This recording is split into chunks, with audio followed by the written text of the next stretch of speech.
There he is. Man of the hour. Indeed, man of the several hours. This orange creature has become my best friend lately. You know, I'm just going to leave it running because we need to see the cutscene and it'll come on if we leave it. I suppose I'll talk and then when it comes on, I'll stop talking. How about that? Yeah. You know when you sort of go... Oh, never mind. It started.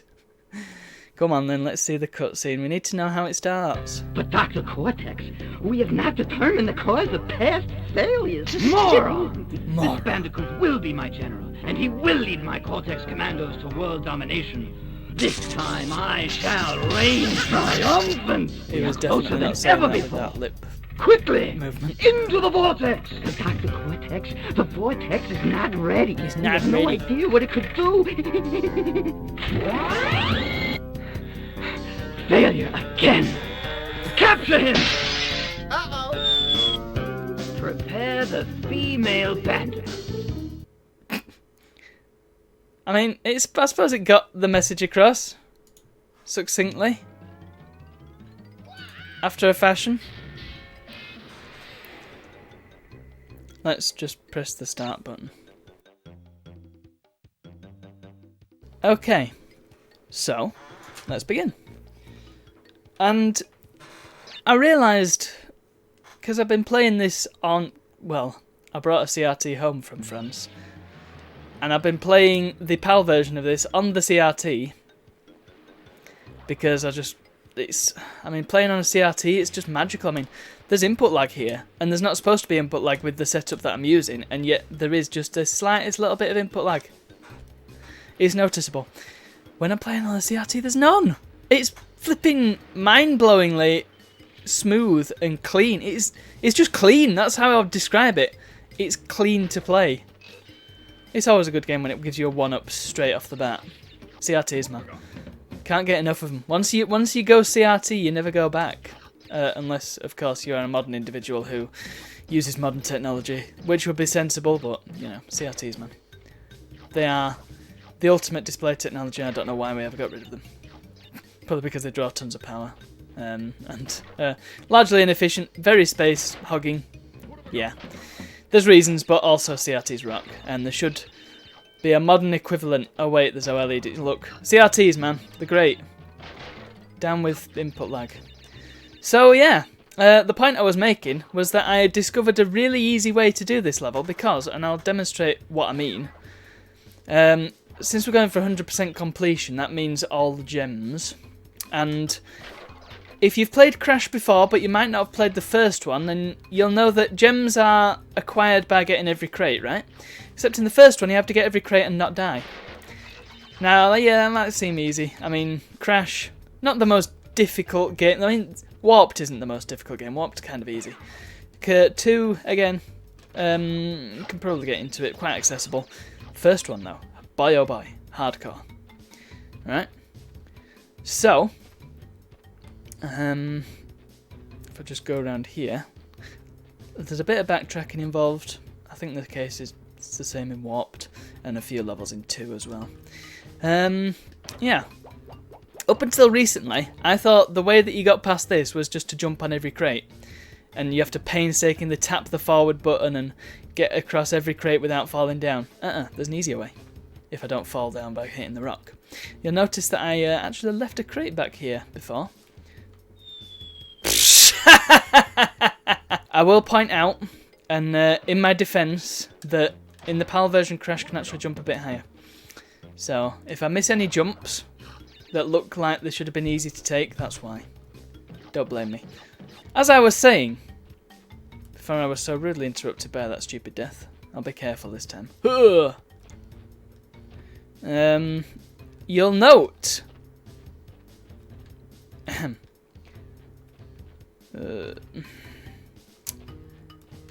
Come on, where is it? There it is. You will note that I left a crate here. It's an Aku crate. If you get 3 Akus, this happens.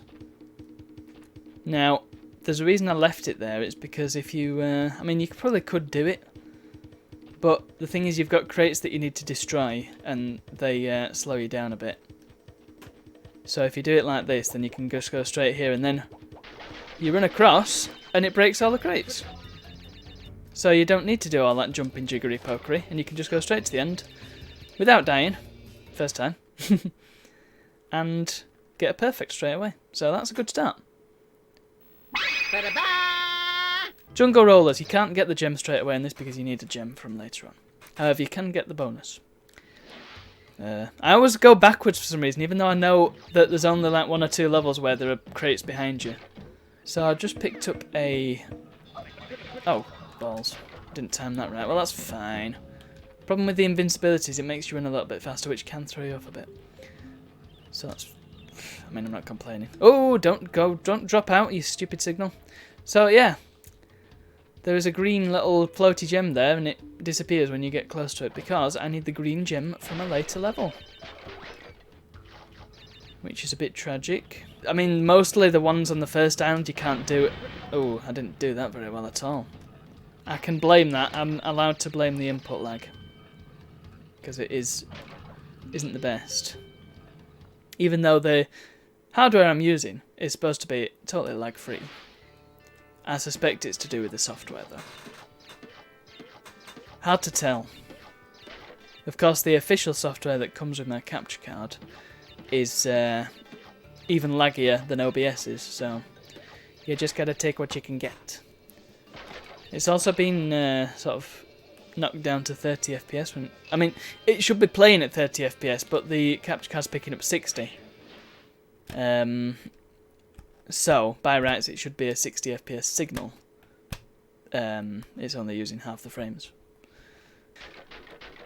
I missed 3 boxes. Tragical. I knew I would because there's no way for me to get them as yet. But at least I saved. And of course, yeah, in the later games you can just save when you want. This one you can't. You gotta save when game says you can save. In fact, I know the exact point that I got stuck when I was little because I mentioned playing the PAL version earlier on my actual PS1 through a CRT. I feel I need to stress that part. It's important.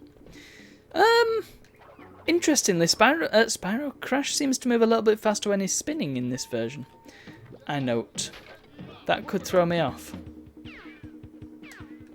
Ugh. Are you kidding me? I don't even know why I did that because I can't even get the gem on this level. I just wasted a lot of time. Come on.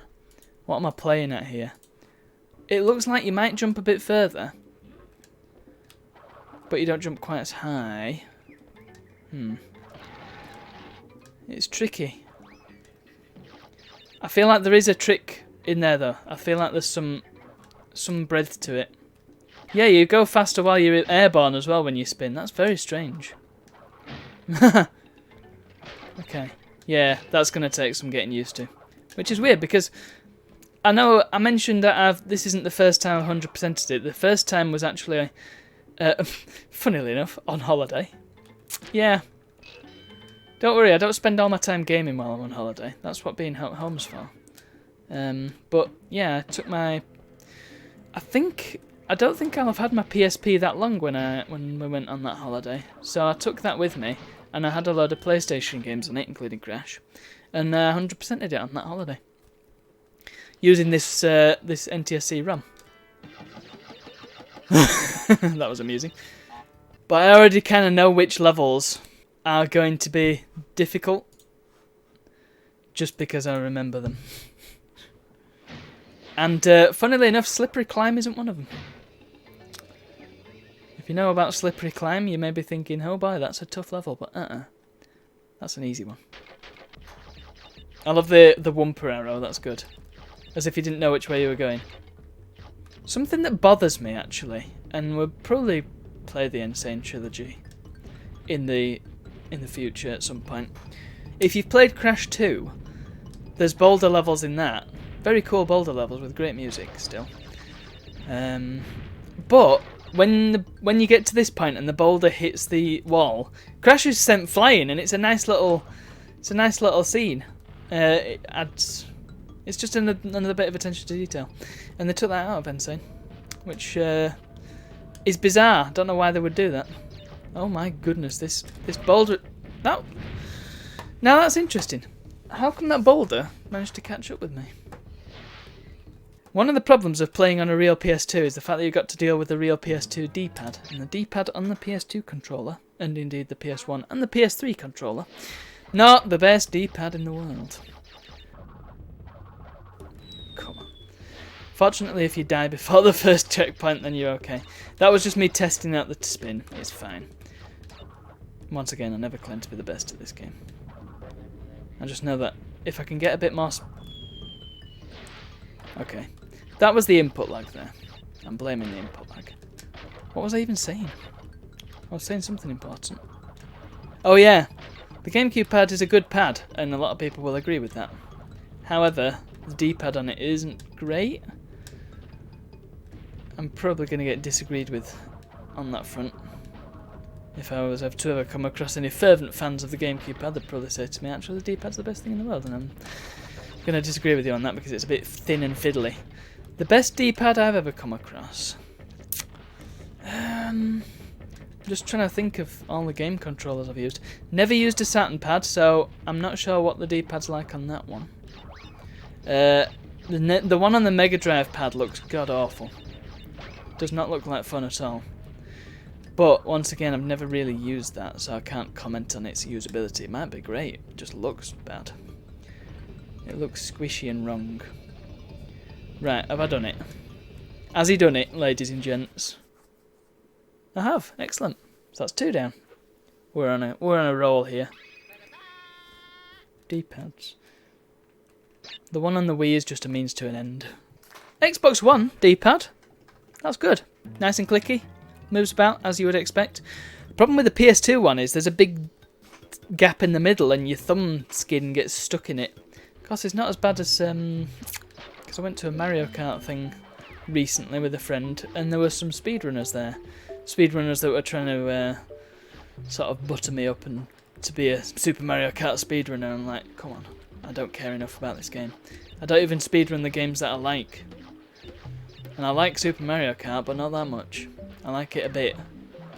I think he was just impressed because I had the Japanese version on my Super NT. But yeah, whatever. But he had a proper callus on his thumb because he spends so much time playing Super Mario Kart. I wonder if the changes in the PAL version, I wonder if they carry over to the Japanese. What am I doing? Japanese version. Oh god. I'm dying every level. What's going on here? Let's not mess around this time. There we go. That's good. Ah, yeah, I can't even get the gem on this level either because I need the orange thing. Which I seem to recall is kind of easy to get. It's on, which level is it on? Oh, I think it's on Toxic Waste. Man, what a flipping level that is. Jeez. Bouncy, bouncy. Let's see how many I can get in a row before falling down. Probably this will be... Oh, no. No. I didn't think I'd be able to reach that. Yeah, I'm not going to be able to reach the lives. That was not bad. Keep you uppy, Crashy. Brrr. Can't do that with headphones on. Ow. There we go, yeah. Jump on his head. Brrr. There we go. I lost a couple of Aku-Akus. We got to see his crack, though. That's fine. Right. Okay, well, that wasn't bad. Oh, here's a tricky bit. Here we go. Ready? The input lag's really going to do a number on me here. Oh. Ah, there we go. Well, we don't have to wait around for this. In that original video, I was moaning about the fact that the checkpoint didn't make the same noise as it did in Crash 3. Checkpoint! I love the checkpoint boxes and they make a fantastic noise in the later games.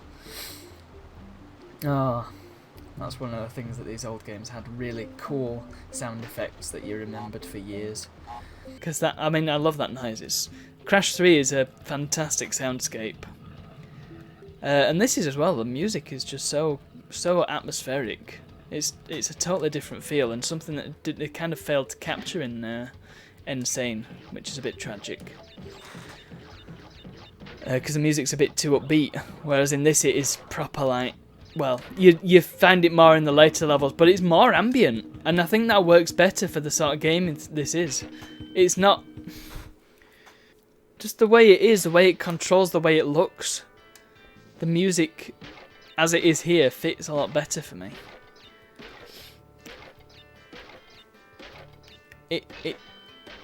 Again, it's mostly to do with atmosphere, and in the later levels they really are quite creepy, really.